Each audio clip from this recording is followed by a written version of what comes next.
C'est une question qui est intéressante. Et Pour dire la vérité,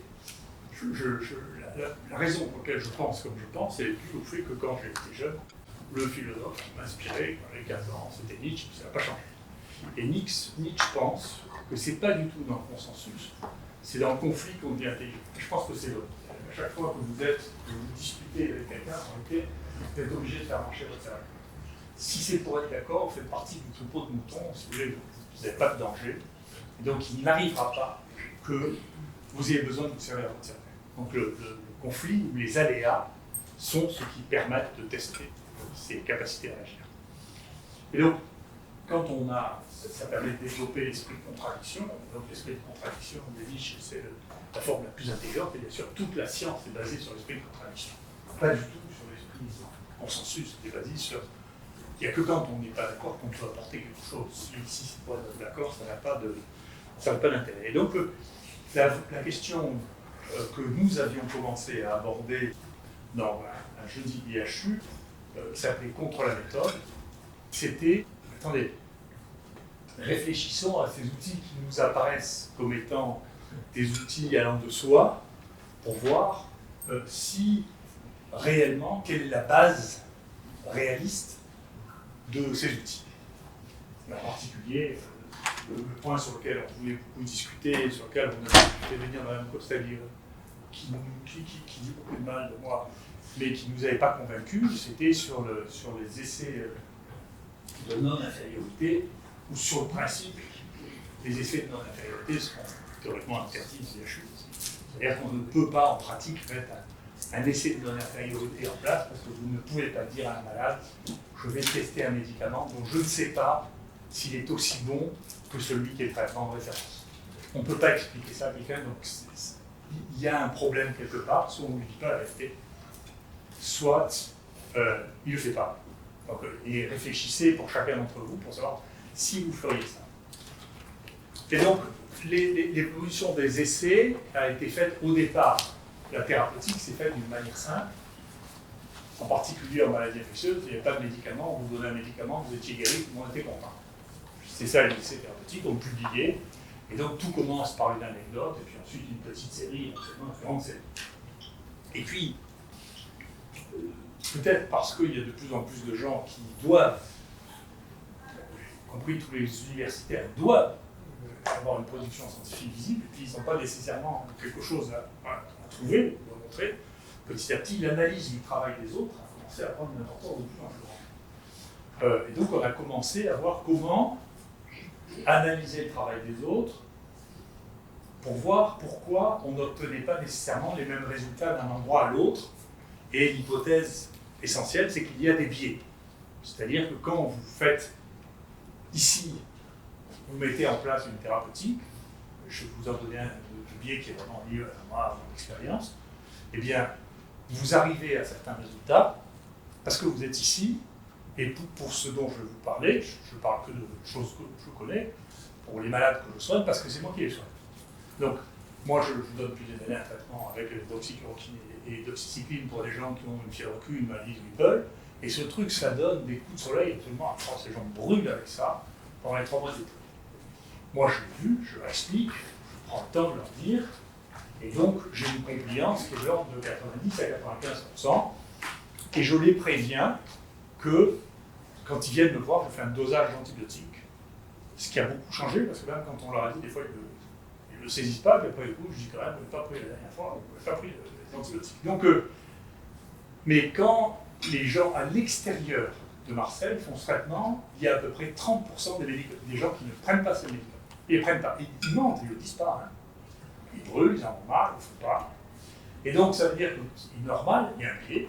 C'est-à-dire que l'étude qui est faite ici et puis l'étude qui sera faite ailleurs ne va pas donner le même résultat parce qu'il y a un biais qui est là, en l'occurrence, facile à identifier, qui est le biais de compliance. D'accord ? Mais bien sûr, il y a toutes sortes d'autres biais. Et donc, pour lutter contre ces biais, les gens ont réfléchi en disant, écoutez, voilà, c'est parce que c'est des groupes qui sont hétérogènes, et donc quand vous les analysez, bien sûr, les gens qui sont âgés ne réagissent pas de la même manière que ceux qui sont vieux, les femmes ne réagissent pas de la même manière que les hommes, et donc il vaut mieux voir ça au hasard. Et donc ça a été la base des essais randomisés, c'est on va faire au hasard.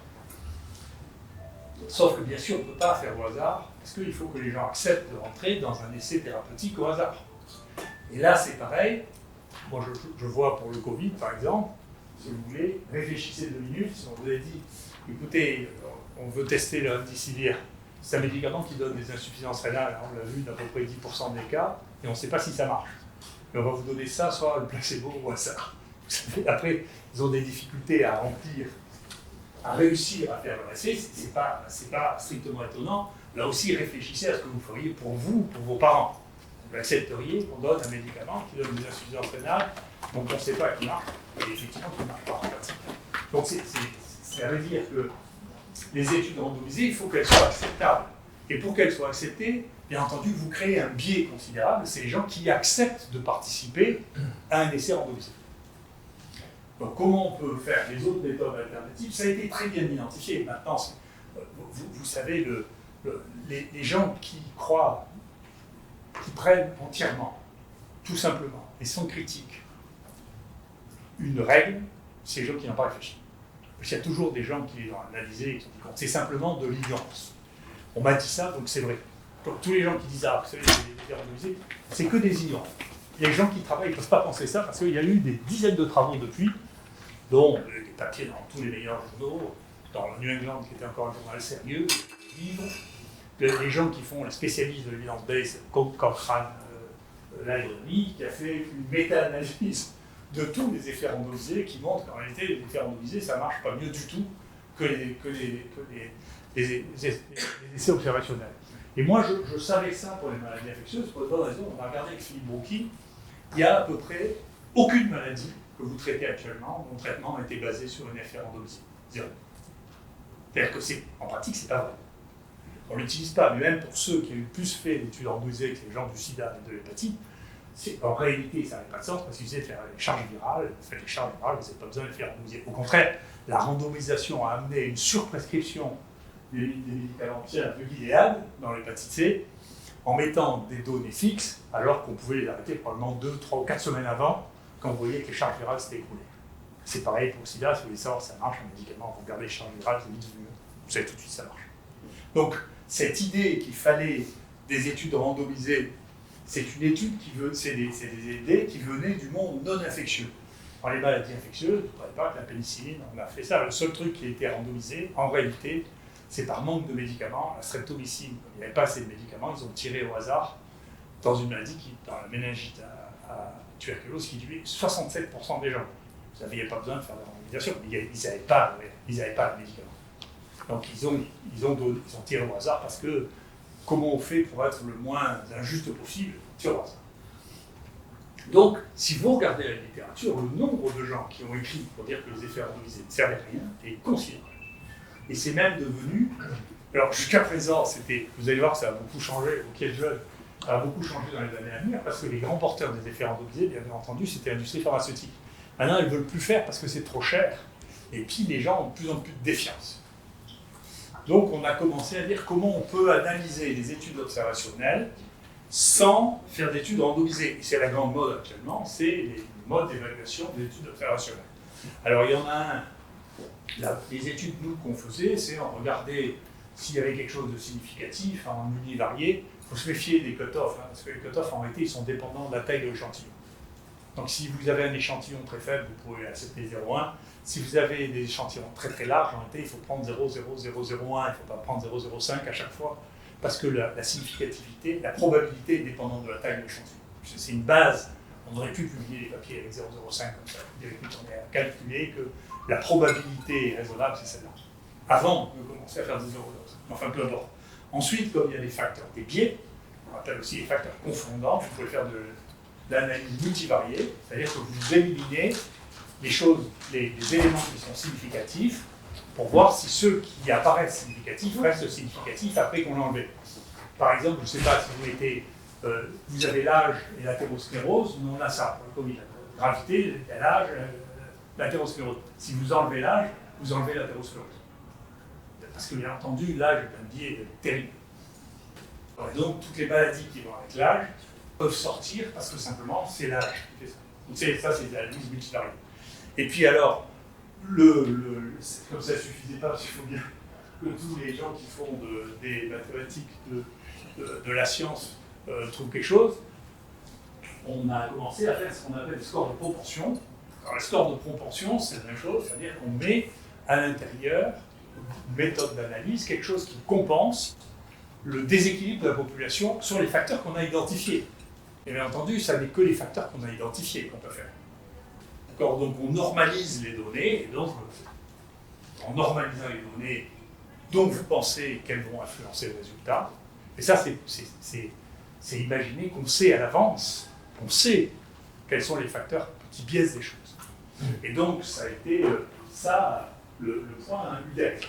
Et malgré toutes ces données, ceci a été corrigé par ce que vous voyez maintenant, qui sont les méta-analyses. Alors les méta-analyses, qu'est-ce qu'elles montrent? Les méta-analyses, elles comparent les études entre elles. Et elles sont terribles, les méta-analyses, parce qu'elles vous montrent que, qu'il s'agisse d'essais randomisés ou qu'il s'agisse de séries observationnelles avec toutes les méthodes d'analyse, en réalité, elles ne sont pas homogènes. Donc si vous avez des études randomisées qui sont de part et d'autre de 1, ça veut dire qu'elles sont biaisées d'une manière ou d'une autre, et vous ne savez pas laquelle des deux est biaisée. Et donc, même si vous les ajoutez les unes les autres, parce que vous mélangez les bâtons et les boules, à la fin, ça ne fait pas une réalité. D'accord ? C'est juste que vous avez additionné des choses qui n'étaient pas additionnables parce qu'elles avaient des biais différents. Donc, il n'y a aucune méthode, actuellement, zéro méthode au monde qui permette d'éviter d'avoir un biais. Pardon. Tout ce qui permet d'avoir un biais insupportable, c'est les grandes différences. Donc si vous avez dans un bras 30% de mortalité et que dans l'autre vous avez 2% de mortalité, quels que soient les biais, ça veut dire que quand même il y a une grosse différence. Sauf si l'échantillon est tellement différent, par exemple l'échantillon lié à l'âge, nous on a fait un travail dans les EHPAD par exemple, la mortalité dans les EHPAD pour le Covid c'est de 27%. Si vous les traitez, nous ce qu'on a trouvé c'est que vous n'avez plus que 14% de mortalité, là vous pouvez voir une différence. Sur tous les gens testés de l'assistance publique, la mortalité c'est 2%.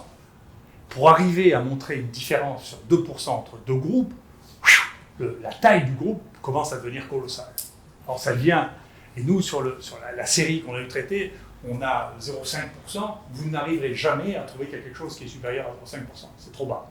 Il faudrait avoir 100 000 personnes pour pouvoir montrer une différence.